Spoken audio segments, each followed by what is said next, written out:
look together at something that I think you will find interesting, and we'll finish it up next week. We'll kind of look at the human mind, how your mind has been programmed. I was watching television yesterday, and I turned on a religious program, and I was watching a Dr. Kennedy, James Kennedy. Come on, senior, chair's waiting for you here. I was watching Dr. James Kennedy, and he was talking about the New Age, and he had a lot of problems with it.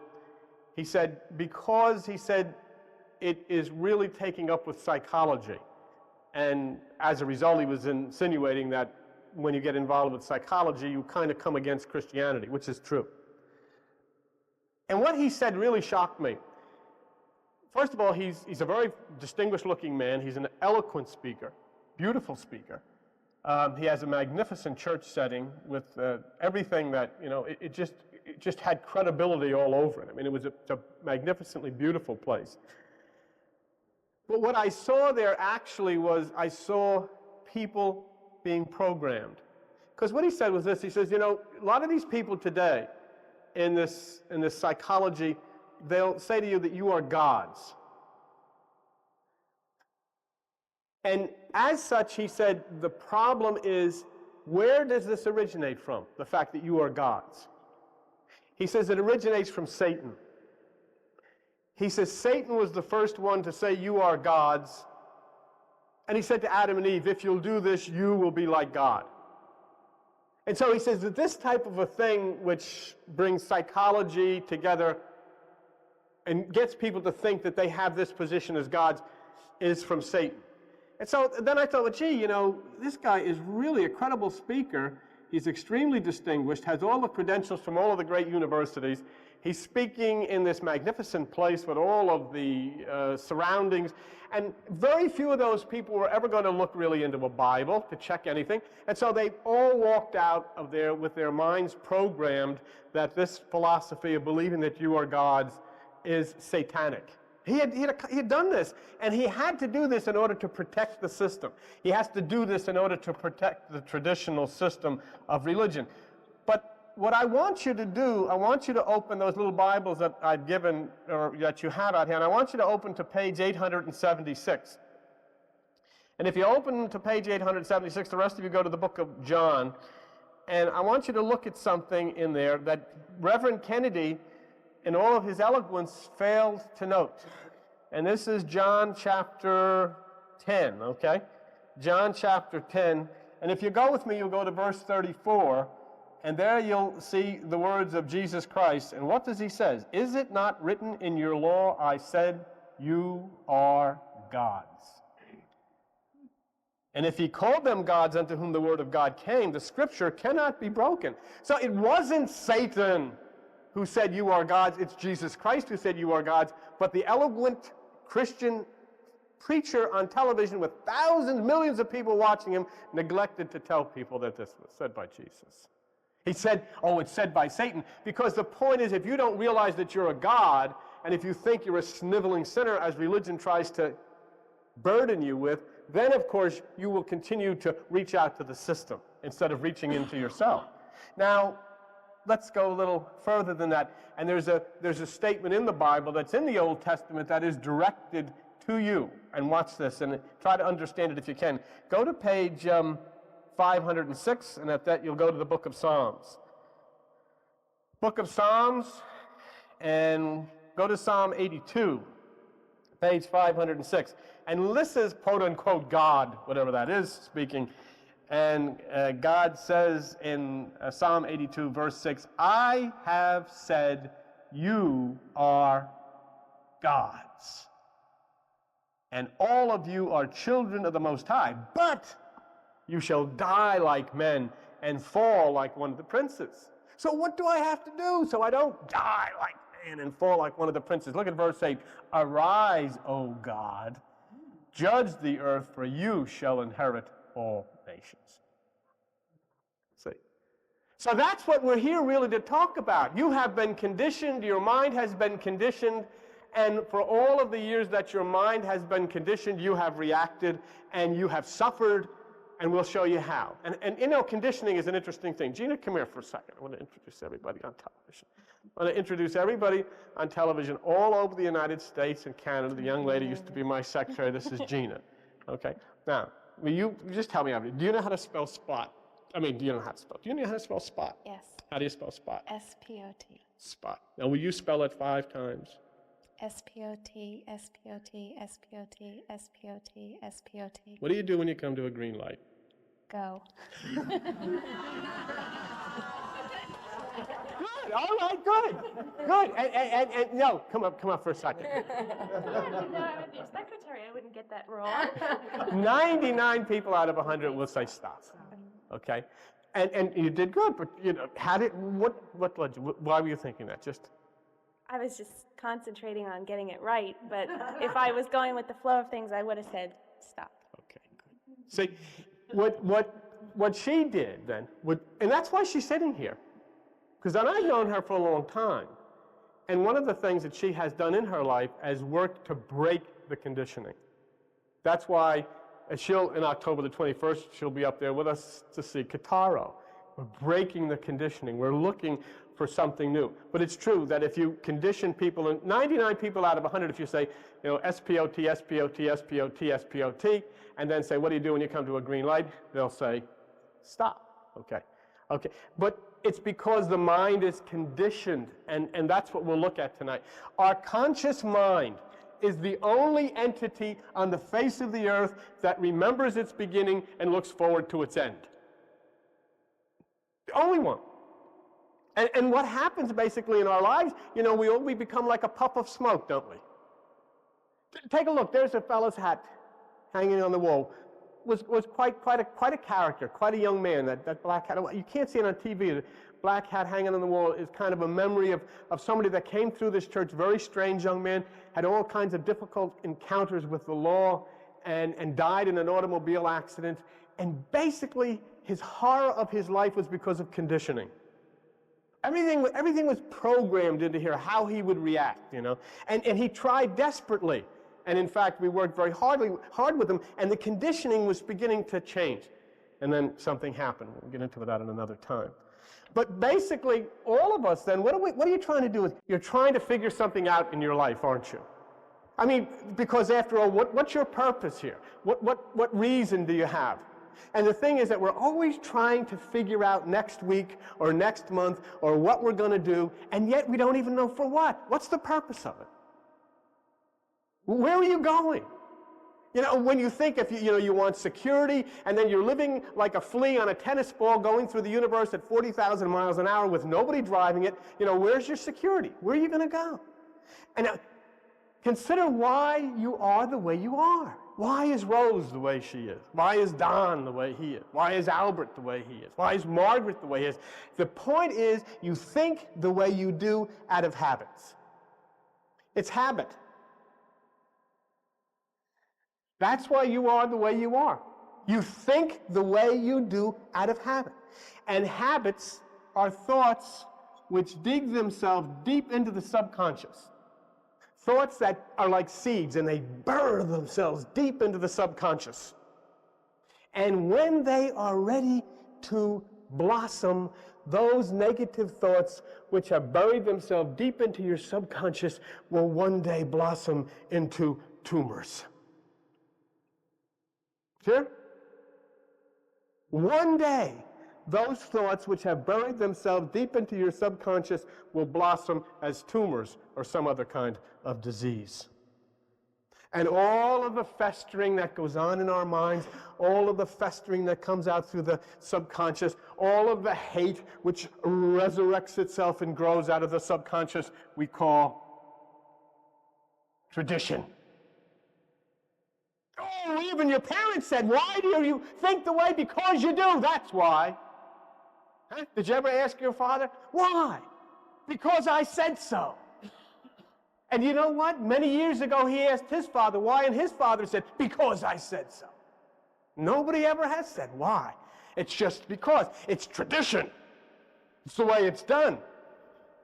Go to page 792 in the little Bibles and look at Matthew chapter 15 and what Jesus says in Matthew chapter 15. Page 792. And in verse 6 he says, "And honor not his father or his mother, he shall be free. Thus you have made the commandment of God of no effect by your tradition."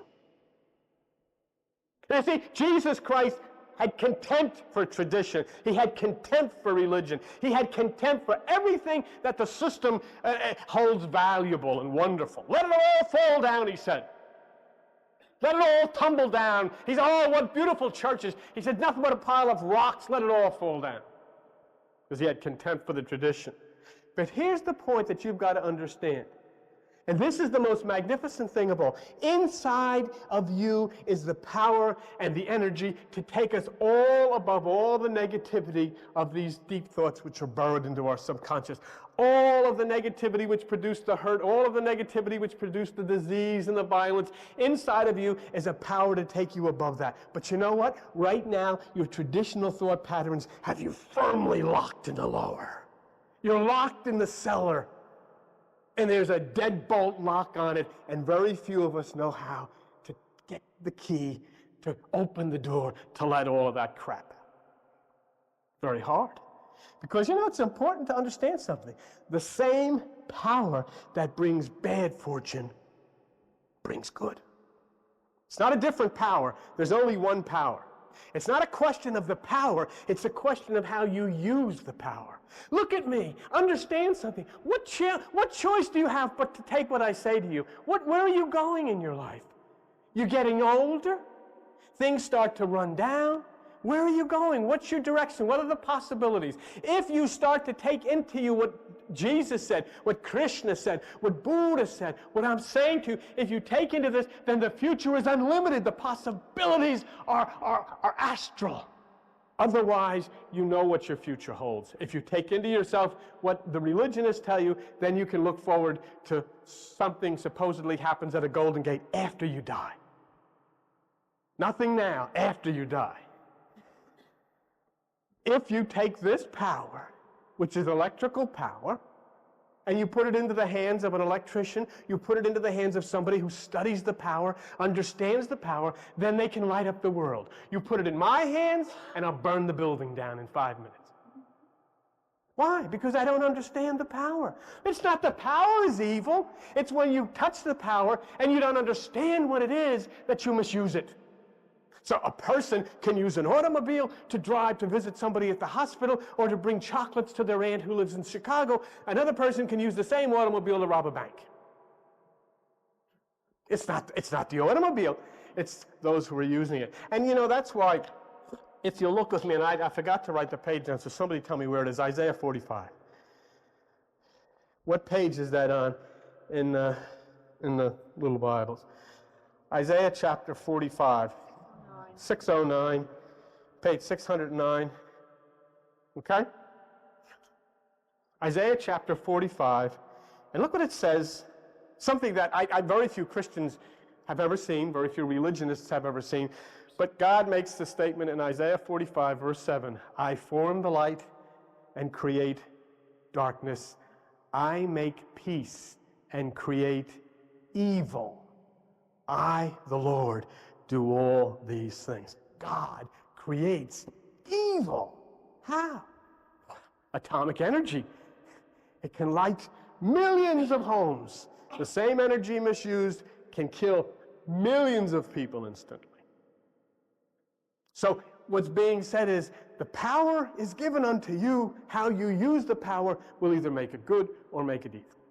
And the unfortunate thing is, let's say if all of us were to go down to the nuclear plant here in Oyster Creek tomorrow and go to work there, and we'll take over the place.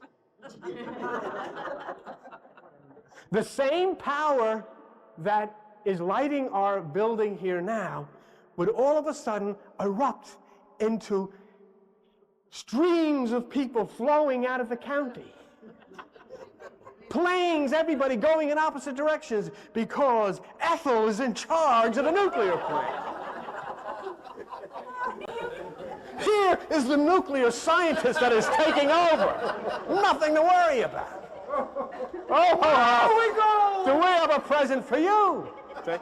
So what are we talking about? It isn't a different power. The power hasn't changed, but all of a sudden people who are putting their hands on the power are doing it and they have no idea how to use it.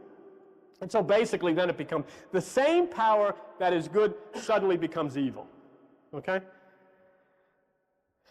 What you have here are the conceptions that you have. What do you think of yourself? The conceptions that you have of yourself are locked in what is called the subconscious mind. That's the subconscious mind. The conceptions that you have of yourself are locked in here, and the only way to change you is if somehow a key can be found to unlock that door and let that stuff out. Otherwise, everything sits in there and festers in there and causes you big problems. I would suggest to you, if you really want some time to get a little good study on this, go into a bookstore, a Dalton bookstore, Waldman Books or something. Pick up a book written by Carl Jung. Carl Jung, spelled J-U-N-G, who was a contemporary and a partner of Sigmund Freud. And it's a book called The Undiscovered Self.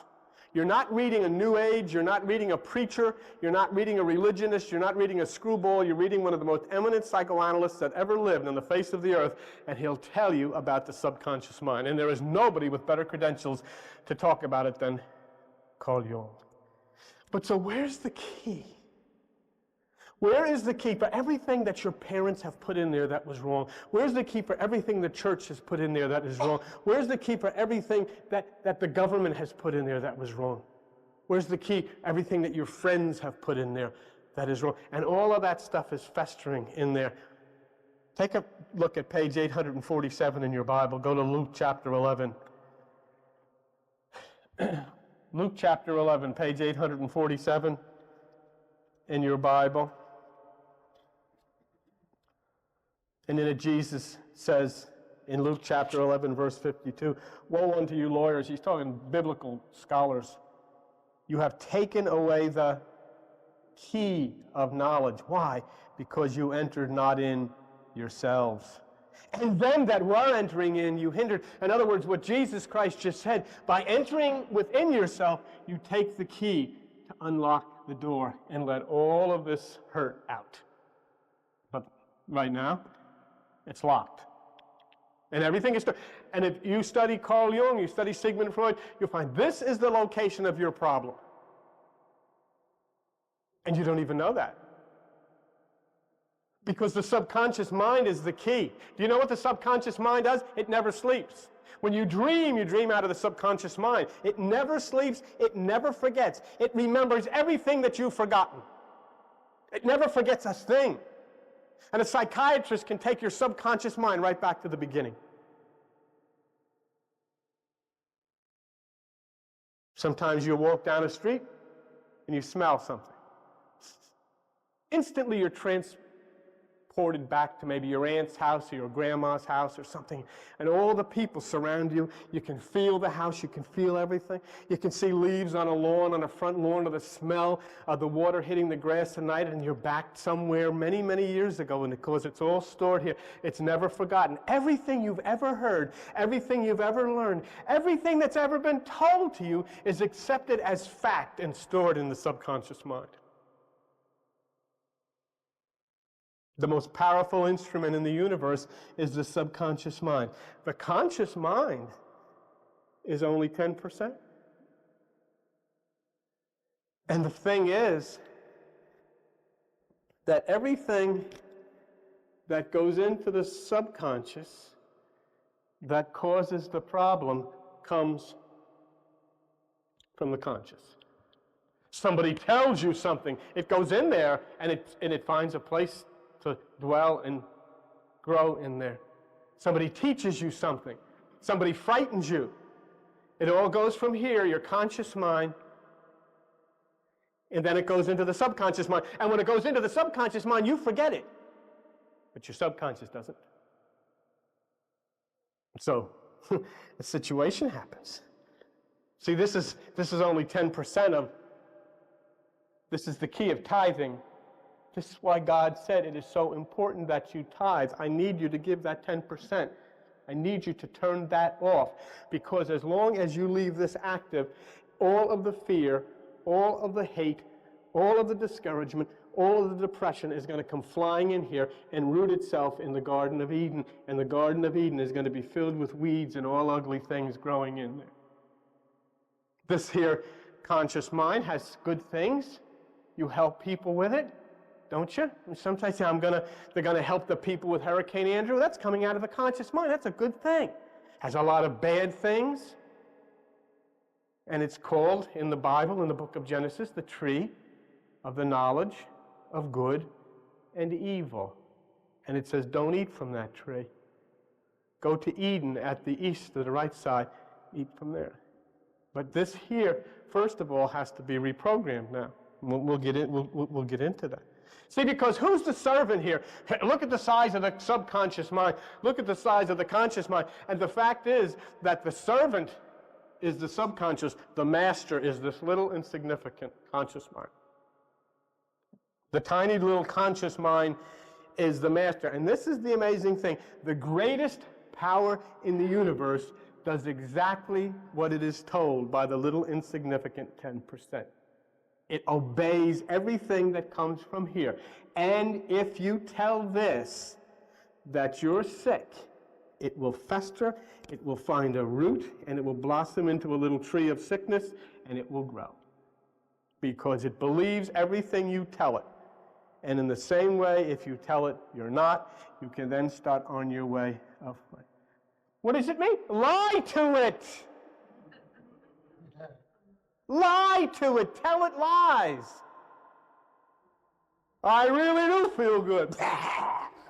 I really feel great. Snotting and snorting all over the place. Tell it doesn't know any different. It says, hey, what's all that noise? He says he feels good. Okay. And all of a sudden things start triggering out of the subconscious mind. This is where visualization comes from Dr. Bernie Siegel. This is where visualization comes from Dean Ornish. They're telling something that really isn't true, and the subconscious mind thinks it is true, so the subconscious mind starts doing things as if it is true, and all the hormones start flowing. It doesn't know the difference, see?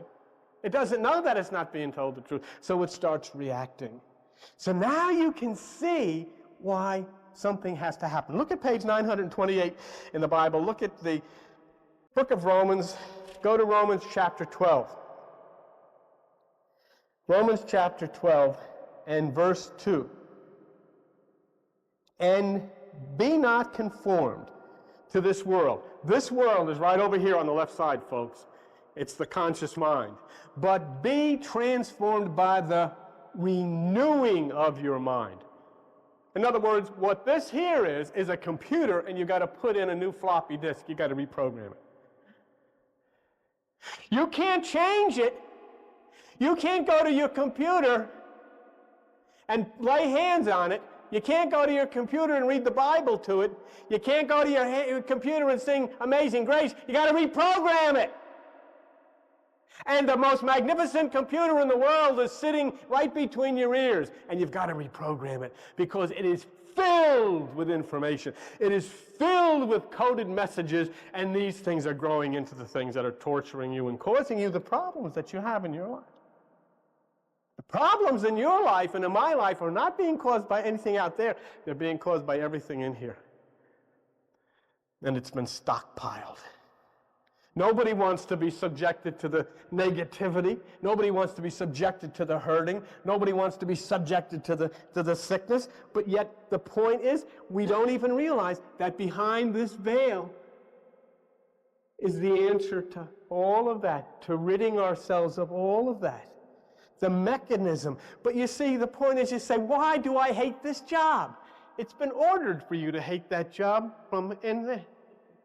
It's not that you're told to hate it. It's programmed in there.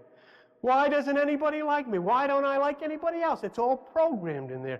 Behind this veil are orders that come out of the subconscious that dictate to your exactly what you're going to do. You've placed it all in there, and now it's all going to come back to you. This is the way it's going to be. And we get very unhappy. And then what do we do when we're unhappy? We make everybody else unhappy. You know? Sometimes when the nurse is miserable. Do you realize how unhappy that makes me when the nurse is acting up? Huh? You know what I'm talking about. You get in your house. See, you want this is your, come on, this is your opportunity. Who's been so unhappy the last couple of days? I got sick. I got sick. You cooked the other night, remember? I cook things to make you better. Yeah.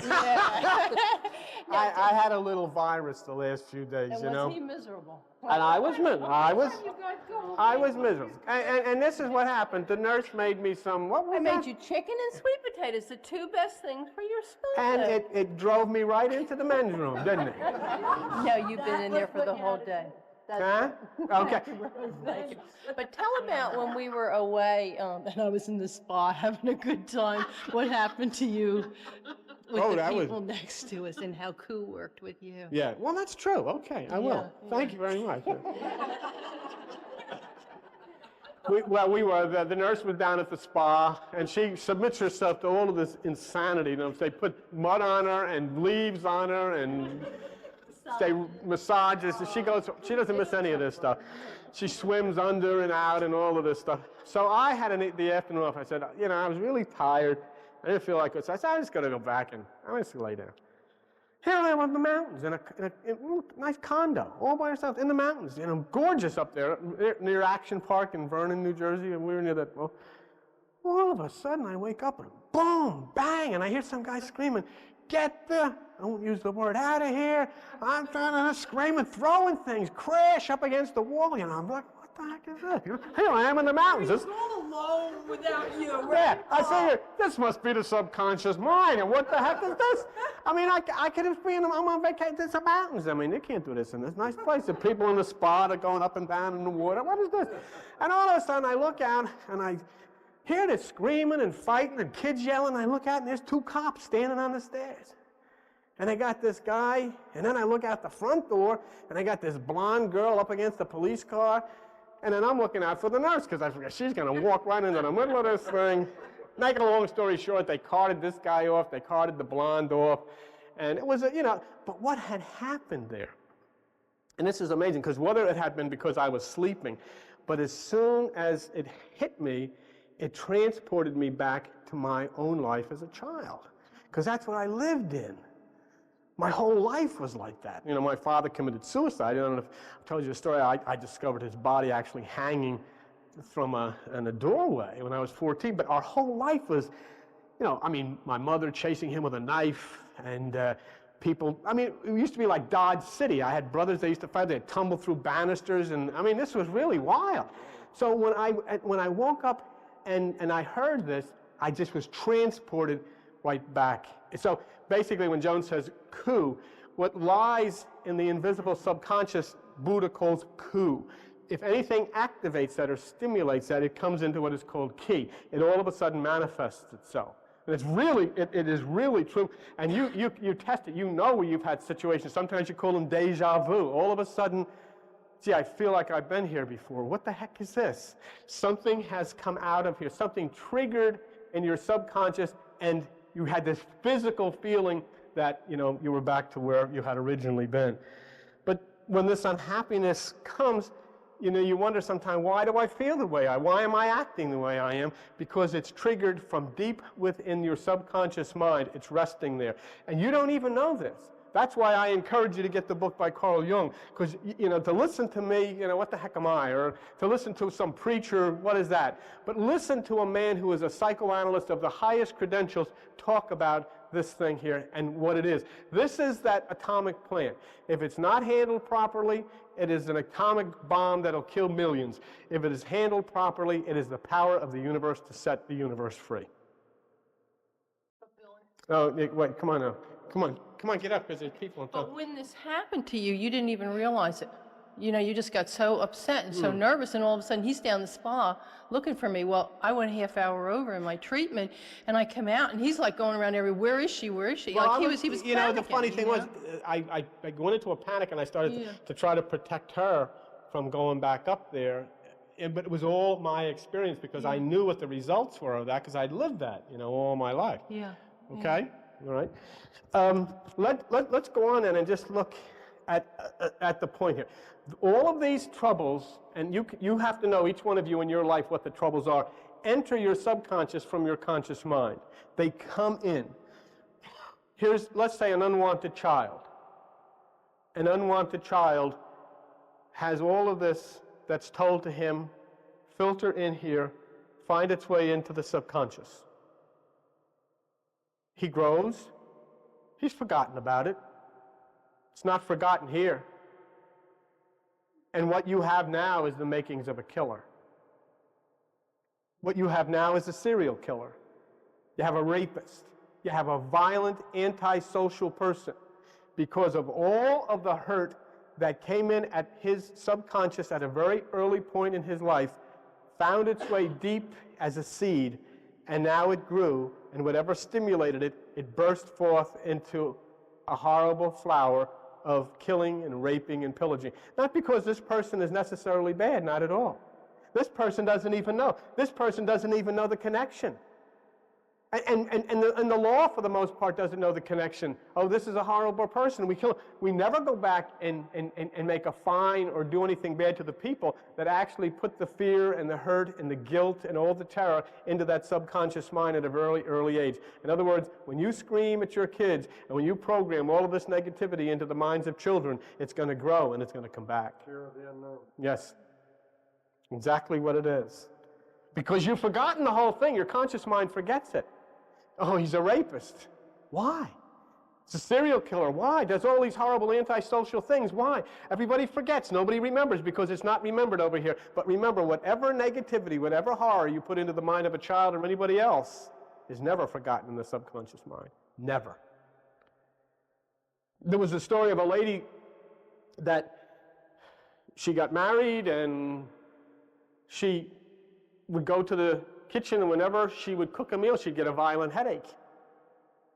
And they couldn't figure out, they did all of the tests on her, they did brain scans on her, all these types of things, and there was nothing wrong with her.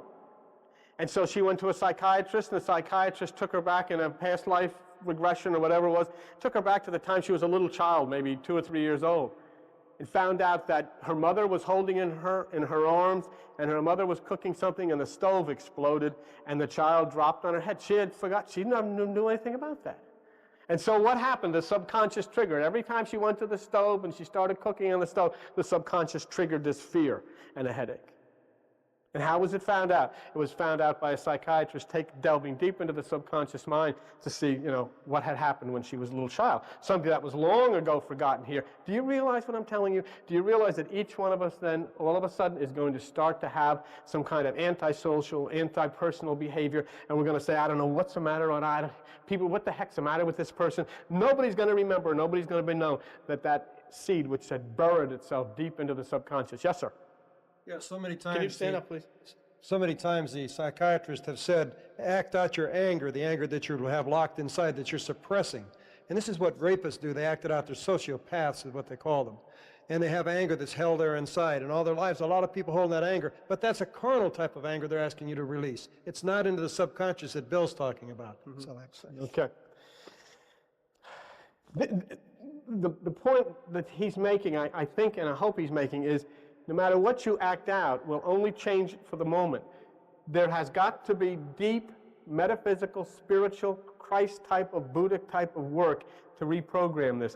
We've got to go with Jesus and take that key, and this stuff has got to get out of here, and the only way you can get that out of there is by opening the door up here and allowing that which is the higher divine mind to start pushing that and pushing that out until finally it's gone. It won't work any other. There's no other way to do it. Because no matter how much even counseling you get, as long as that door is locked, all of that stuff is staying in there. And that's the problem. See? Many people fail constantly. Maybe you're one of them. Everything you try to do, nothing works. Poverty's always at the door. And what's programmed? The code buried deep in your subconscious from your parents, from your school, from your teacher, from God knows who, is you're a failure. You'll never make anything out of your life.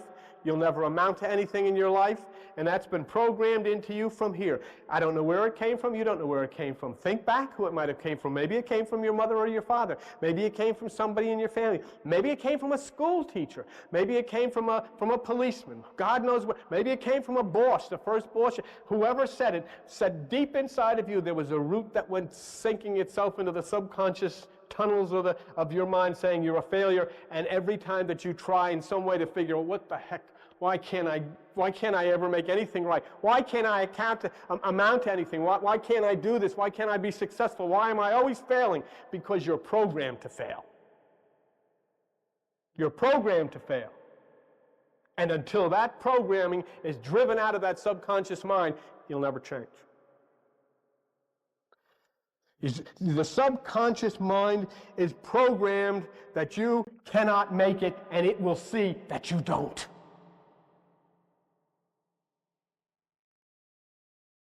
That's why what Jesus Christ speaks of, that's why it is so important when he says to you, seek first the kingdom. Enter within yourself. The kingdom of God is within you. Make that change within yourself so that all of this can be flushed away and all that is new can come in and then what is to stop you? If I had said, if Reverend Kennedy says, oh, they say they're gods and all of this stuff, Jesus Christ is the one who said you're God. And just think to yourself, instead of I'm a sinner, instead of I'm a failure, instead of I can't do this and I can't do that and I can't do the other thing, if you close your eyes and just say to yourself, I am God. I am God. I am God. And then look up and say, what in the world could possibly defeat you or your life now? Nothing. Once you find out that I am and God are one and the same thing, then what do you need the system for? What do you need the organization for? What do you need the religions for? And that's what scares them. They're not in this to set you free. They're in this to structure themselves as the great controller of your life. In many, sickness is coded in here. It's hard to be well when the computer constantly says, you feel lousy. I sometimes get, between this and sometimes work and everything, I get to the point where I say to myself, geez, I'm tired, I feel, and I'm really not. But it's all coded, it's all put deep into the computer, and it's telling me, hey, you're sick, you don't feel good, you feel lousy. Where's it coming from? It's coming from right there, stuff we put in ourselves. Lonely people. Many people are very lonely. They don't have any friends. But you know what? You've got programmed deep in here. Don't trust anybody. Everybody's out to really take you for what they can get. Huh? Watch them. Always keep your eye over your shoulder. Nobody cares about you. Nobody ever did anything for you. Nobody's ever going to do anything for you. You're going to have to do for yourself. And all of that is programmed here. You become a very lonely person. Yeah. So you've got to rise above the programming, because you have to understand something. The subconscious is the great creator. The problem is it's going to create exactly what it is programmed to create. That's what meant by Paul when he says, I thank God through Jesus Christ, which is the higher mind. With the mind, which is the lower programming, or the higher programming, I serve God, but with the flesh, which is the lower programming, I serve the law of sin, which is the emotion. So that's the bad part. What's the good part? The good part is you can remove the bad programs, okay? You can open this up. You can remove the bad programs in the subconscious. You allowed the negative programming to get in, now you can allow the negative programming to get out. That's the good part. That's why this works. That's why if you'll only get off your rear end, get out of that couch, come down here, and thumb your nose at the system, thumb your nose at the religions, thumb your nose at the churches, open yourself to the story of Christ, open to yourself to what he tried to get you to understand, then you'll come to the place where the programming will change. Then you'll come to the place where the subconscious will receive the flow of that reprogramming to get in that which is new. And the chief culprit to this whole thing is a 4-letter word, fear. Even to the point that you have never heard a religious person discuss your mind. You have gone to church all of your life. You've never heard a pastor. You've never heard a minister. You've never heard a priest. They never discuss your mind. It's off limits. In fact, they say, God is in my heart. They always point here. Not to the center. That's off limits. They're afraid of it. And in fact, they'll tell you that if you go into the realm of your own mind, you'll open up devils. That's what they'll tell you.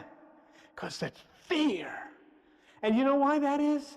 Because the negativity of religion and Christianity has programmed people to be afraid of themselves. Where are you ever going if you're afraid of yourself?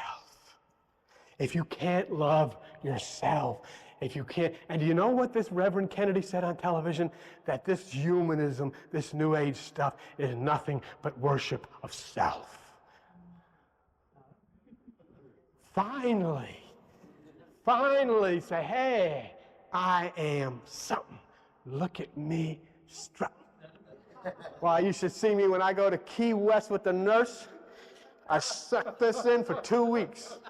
Walk around the pool. Say to the nurse, I gotta go to the men's room. I go in the men's room, I get another, suck it in or strut, because I am something. See, that's the beauty of all this. Jesus Christ never came to tell this world how great he was. He came to this world to say how great you are. And that's why he said, you are the light of the world. The kingdom's within you. And you know what Jesus said? Hey, Santa, he said, the things that I've done, you can do better than me. And I say, you ain't kidding. He never flew in a plane. Right. He never went to a Jimmy Buffett concert. What are you talking about? He didn't know anything. That is a guy I could follow off the end of a cliff because Jesus Christ was the guy that said, hey, I'm here to put that light on in you and show everybody the God who dwells within you. Don't hang on me. Don't pray to me. Don't ask me. You go right to him. You got carte blanche. Go right to the source. And the source, he said, is in you. That's what will set you free. That's why this meditation is so important, because all of this fear, this culprit, it comes out of your family, out of your circumstances. And what you've got to do to start the reprogramming, and next week we'll finish this off with reprogramming the mind. But what you've got to do is you've got to turn away from the thoughts that have been coming from the outside. As Jesus said, take no thought, and you got to start turning to the thoughts that are coming from the inside. And you do that in meditation. And whether you use Kitaro or Halpern, or whether you use Om or Buddha or whatever you do, start listening to that which is within and no longer be listening to that which is without. As it says in Jeremiah 6, get your ears circumcised. Cut away all of that's coming in, because that's what has caused you that feeling. That's why it's made you miserable. And when you do that, then you'll realize with Matthew 5:14, Jesus Christ said, you are the light of the world. And that's what you change your negative thoughts of I'm a sinner to I am God. And you'll freak out everybody upstairs because they can't understand what you're talking about. There's only one mind. There's only one spirit. We're done, I promise you. But let me just tell you something. The creative power of the universe is inside of it. It's an eternal power. There is only every book that has ever been written has been written by the same author. Every building that has ever been built has been built by the same engineer. The creation happened because the conscious mind of the builder, the conscious mind of the engineer did not prevent it by negative subconscious programming. And so that which was within was able to explode in a monument. But it's all the same because they have nothing more inside of them than you have, except they had the luxury of not having negativity programmed in to say they couldn't. In fact, they probably had somebody that was doing just the opposite, saying, yes, you can, yes, you can, yes, you can, yes, you can. And when it came to that point, they knew, yes, I can. And that's the secret. That's what comes from meditation. Reprogramming deep within yourself. Universal mind goes to everyone. What this means, now let me finish, this is the last two lines. What this means is that your experience in life is exactly what you are convinced of. Your experience in this life is exactly what you are convinced of. You're convinced of it. You've made up your mind about it. If everything is falling apart, you're convinced that this is the way it has to be. If everything is not working, if you hate your job, if you hate the people around you, you're convinced of that because that's the way you've been programmed. But it can be changed. And when you no longer feel that way, you'll no longer be limited to that job you hate. You'll no longer be limited to those circumstances that are causing you all those problems. You'll no longer be limited to those sicknesses that have been plaguing you. There's no reason for it. You say, I desire success. I want to be healthy. But the subconscious programming knows otherwise. See what I'm telling you? You're saying consciously, this is what I want, but subconsciously what's going to manifest itself is just the opposite. Because you don't even know that everything you've taken in from those who thought they were helping you have created this horror. The Garden of Eden is filled with weeds. Huh? And so, what does it say? It says, you have been made caretaker of the vineyard. You have been made to prune the vineyard. Now you can get into the vineyard, and you can watch the vineyard, and you can start to plant trees, and you can start to plant the tree of life. And all of these things will start to grow in the vineyard, and you'll start to be a completely different person. Because that subconscious has been filled with failure, failure, failure, and it is locked in by the conditions that you had no control over. But now, if nothing else you take from this place, you go out of here knowing, yes, I can change it. Yes, I can make it different. And you get your rear end in here on Tuesday night, and you hit this floor, and you start doing home, and you start playing serious with this God who lives within you, and you see that gate, and you'll see that lock, that double-bolted lock, rust and fall off, and you'll see that gate swing open, and you'll see all of that garbage which has been hurting you all of your life start to stream out of that graveyard, and instead of that, you'll start to see trees flowing. The desert shall bloom like a rose, and all of these horrible, barren things will be turned into springs of water, and all of that which has held you back and made you a lesser person will be gone, and you'll be motivated in this new age into the essence of what God has meant for you to be. That's what you got to do. And the only one who is able and capable of doing it is you. Okay. Thank you very much. And we'll, that's not bad. You got a round of applause here on Sunday morning. Not bad. All right. Next week we'll finish this off on reprogramming the mind and how we reprogram it. Okay. Thank you for being with us. Joan will come